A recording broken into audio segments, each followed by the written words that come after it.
Hey, good morning, friends. Mark Holmes here with my buddy Cowboy Joe Boo, and as always, thank you guys for watching, commenting, and subscribing to the Joe Boo Sports Report. Without you guys, this literally does not work. Let's get open for business, and let's wake up the football gods this morning here on this Friday as we sit 125 days, 11 hours, 19 minutes, and 40 seconds away from kickoff of the 2019 season.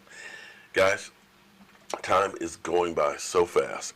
Just think, a week from today, my friends, the Dallas Cowboys our rookie class will be working out at the Star Friday, Saturday, and Sunday. Oh my God. We'll finally get our first look at them as Dallas Cowboys. And man, if you're not excited now, I don't know what to do to make you excited. It's coming. It's a lot sooner than you think. I mean, it's almost summertime. It's summertime, it's training camp, and getting ready for the season. Now, we still, like every football fan out there, have no idea what our team is going to do. You know, you can listen to the experts that'll try and tell you what your team's going to do. I mean, I remember beginning of last year, following NFL Network, and some of them were saying that the Dallas Cowboys were going to be like 6-10, and one even said 5-11. Yeah, I remember that. And if you watch the first half of the season, you figure that, yeah, Mark Holmes is an idiot.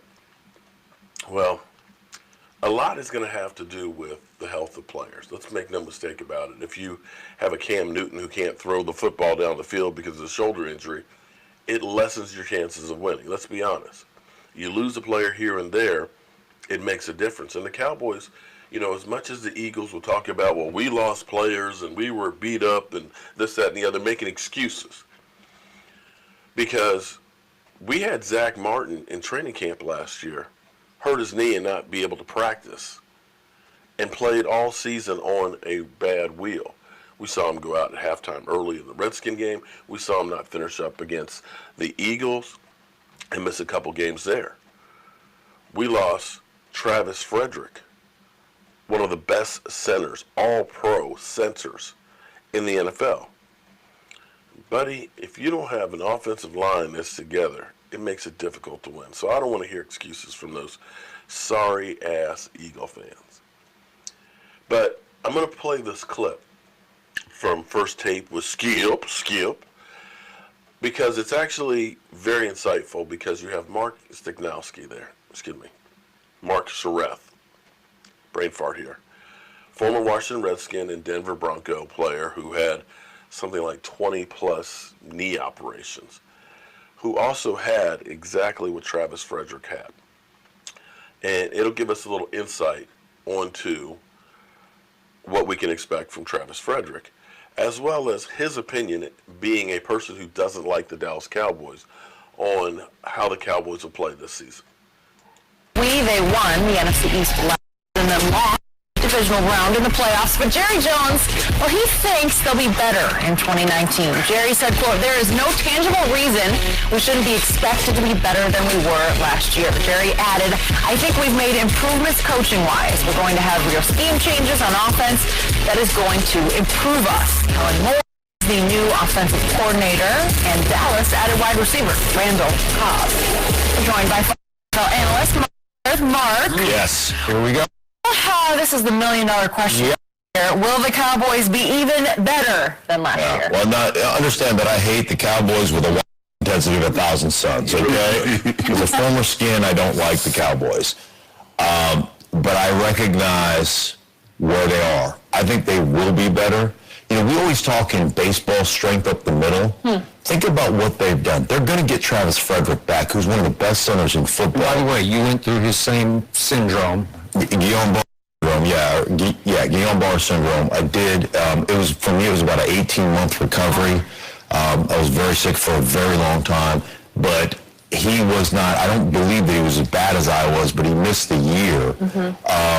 And he got better treatment probably now.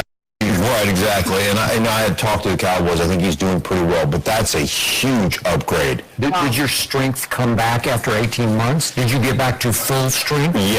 It took me probably like 3 months before I lost all the feeling in my arms and legs. And then for 6, 7, 8 months, when I went back to training camp in July, I was 20 pounds lighter than I was when I got sick. Wow. And I still had a couple of toes that didn't have feeling in them. So I had several toes that were still numb. And it probably took me until the end of November the following year before I fully got my strength back and got my weight back. So it was about an 18-month process for me. But then you were back to being you. Yeah, back to playing well again and being strong and doing all those things. So they'll get him back. Randall Cobb is an interesting kind of piece to the puzzle to me because he can be the slot, he can be outside, he's a great guy. I've seen him run the ball in the backfield in his Green Bay days. He's a guy that has some versatility there. Jason Witten in the middle of the field, I know that Sharp can outrun him, but he can still get open. I'm just telling you, he just has a feel for leverage and how to leverage guys and how to set guys up. That'll be a security blanket in the middle. And I think this is the best young linebacking core in football. I really do. I think the Marcus Lawrence on the edge is a great pass rusher. I think their defensive backfield, Awuzie is a good player. Jones, I do think they're going to be better than Texas. But I think they win this division again. Wow, case closed. We need a commercial. You don't think I don't really. Okay, so wait a minute. Wait. So be that as he may, we're talking about somebody who definitely is not a Dallas Cowboy homer, who's gone through and pointed out all of the things that have upgraded the Cowboys. But the biggest, as he's putting it, is getting Travis Frederick back. His recovery was 18 months, but his was a lot worse. He had 3 to 6 months where he was basically bedridden. We never really saw Travis Frederick bedridden. He was always there on the sideline, which bodes well. He wasn't hospitalized with it, and they got through the treatment to him early. So maybe we can expect that after, this will be a year before the season, a year and a couple of weeks, by the time that he actually starts playing. So maybe he will be ready to rock and roll and back to his all-pro level. Maybe a little bit rusty from having sat out for a year, but if we can get him back at full strength, that's major. Then add to that, it's like, have you been listening to the Joe Boo Sports Report, Mark? Because the things you just said are things that we have gone through here. Okay, the fact that you're getting that guy back, the fact that you now have Randall Cobb, who is a motion guy, a guy who can play inside, outside. You can try all kinds of different combinations and look for areas where you outmatch the other guys. And that's what's going to be great about this offense. As long as Kellen Moore doesn't go to the Scott Linehan school of 3 yards in a cloud of dust, where we're just going to do old school football and just run first, second down between the tackles.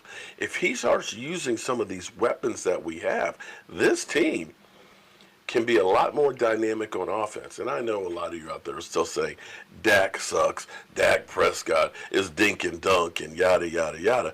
But I'll put out there an interesting thing, because once we got Randall Cobb last year, you know, Dak Prescott, the second half of the season, averaged 278 yards per game. Almost 3/4 of a yard more per completion with Amari Cooper. And if you were to actually take out those numbers and run it for the whole season, he would have had over 4,400 yards passing. Now understand one thing that is kind of interesting is because a lot of times you'll see quarterbacks with a whole lot of yards passing. Oh my God, Ben Roethlisberger, 5,000 yards passing. We need that. Understand something here. If your defense sucks, you're going to be in more shootouts, which means you're going to have to play catch up or you're going to have to keep scoring it well. Understand, if your team sucks and you lose or you're losing, you're going to be playing catch-up.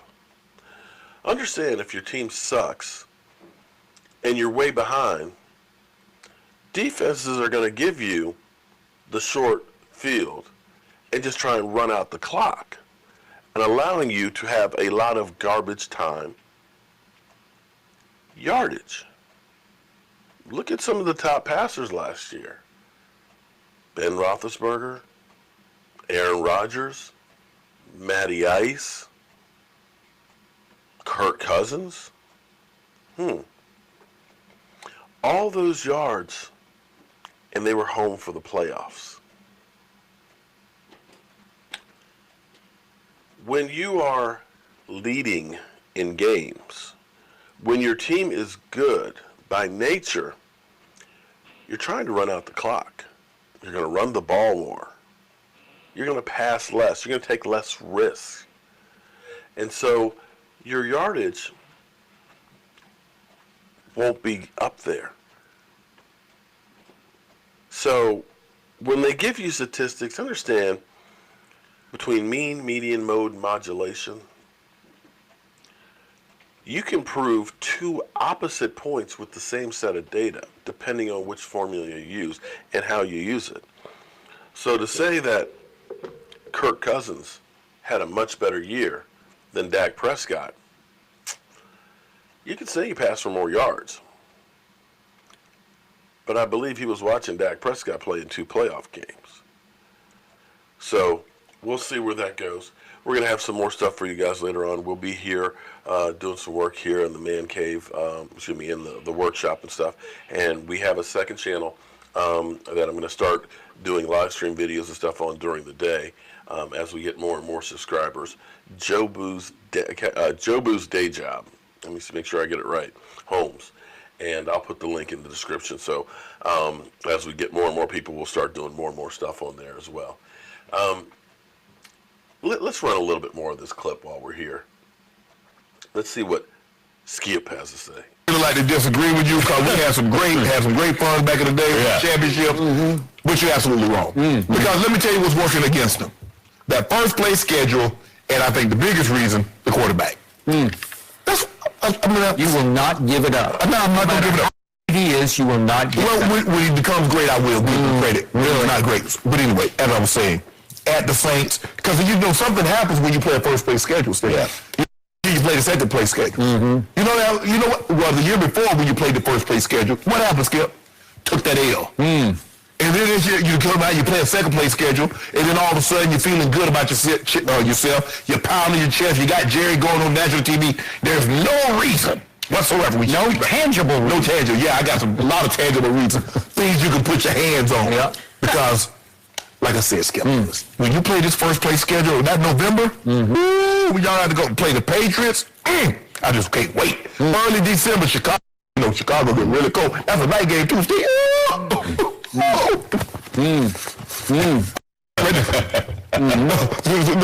don't like the Cowboys in that game, actually. Can we get to do right now? Maybe. Hey, look, we've already got 4 cases on them. Steve, if I would ask 31 owners, if you think you'll be better than last year, how many owners do you think will say no? Oh, yeah, they're all going to say yes. They're all going to say yes. What are they going to believe? I think one of the things you have to look at, though, you have to look at the division. Are the Giants going to be appreciably better? I don't think so. Nope. What about the Skins? Yeah. Probably not. Yeah. You go fly, Eagles fly. I get that, but they don't have Nick Foles to bail them out if things don't go right. We're in because they're going to go right. You think I go take? You think I do? Foles is gone. You don't have a security blanket. You see, that's the problem. That's the problem. When I talk to people, they get us thinking that something's going to go wrong. Stop believing something's going to go wrong. Always believe that it's going to be right. Okay. So this is the all-time duh to me, because Jerry Jones just stated the most obvious fact in the history of obvious facts. Are they going to be even better? Yeah, they're going to get better, because let's start with Amari Cooper. He's actually there for the whole offseason. He came at midseason last year, and debacle of a nightmare of a Monday night game. What happened? They took off because Dak and Amari clicked. And Dak and Amari are probably throwing to each other and catching right now. And you watch Amari Cooper get even more comfortable with the offense and with Dak Prescott, and here they go. Travis Frederick will re-solidify that offensive line. It'll be the best in football. And they keep drafting kids. They got another Connor, this from Penn State. They're loaded in the offensive line, and they're deep in the offensive line. Randall Cobb is a little bit of an upgrade over Cole Beasley. Just a little bit for all the reasons you detailed, because you can split him out, you can hand it to him, you can do more things. He's a little bigger man than Cole Beasley. He can get behind people in ways Cole Beasley could not. Robert Quinn is only 28 years of age. I just think he'll take it up one more level, and he will help their pass rush. He hadn't done that since. Okay, well, just watch. George Iloka has started only 79 games in the NFL. He will help the last year. Yeah, okay, but just watch. He's only 28 years of age.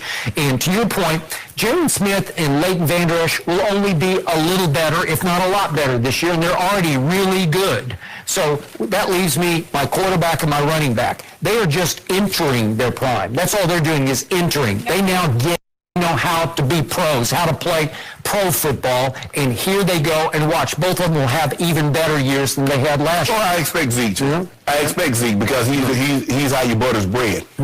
So how do you... bread is butter. Yeah. I'm going to let that go. That's okay. I was just going to let it go. No, don't let it go. I still like He didn't really believe it. So Yes, I do. It up. It was a Freudian slip No. because you didn't really believe it. You know how It came out wrong Sting. because it came out... Okay. You love what Sting had to say. Sting, this is a run-based football team. Am I correct? Should be, yes. It's a run-based football team. So would you believe that my quarterback had the most game-winning drives of any quarterback over the last 3 NFL seasons? I'm going to stop right there because, trying to convince Shannon Sharp, and probably a lot of that's fake drama, is like trying to convince some of the Dak haters that are out there. It doesn't matter what the statistics or what goes on, because in people's mind, it's Dak Prescott's a turnover machine, Dak Prescott is a dink and dunker, and so on. So it's just like, you know what, just give up. Just give up. But you know what, I'm going to do a little comparison that I know it won't change any of the haters out there's minds, but it's actually pretty interesting when we go through it. And we'll go through the numbers and we'll compare. I'm Mark Holmes, and as always, thank you guys for watching, commenting, and subscribing to the Joe Boo Sports Report. I'll see you guys soon.